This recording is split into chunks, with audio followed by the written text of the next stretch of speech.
Энэ болохоор хамгийн Монгол бичлэг. Тэгэхээр like дагаарай. Бас subscribe. Тэгэхээр өнөөдөр хэдүүлээ. Яа.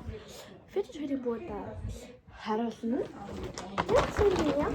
This is just jumbo том fidget board. Тэгээд энэ маань гоё яахгүй. This squishy дээ. Тэгээд тэгээд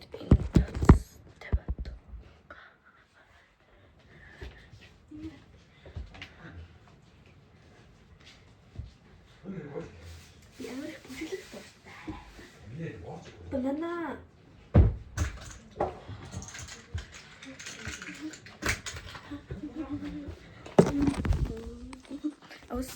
Би танай интервью тавьсан.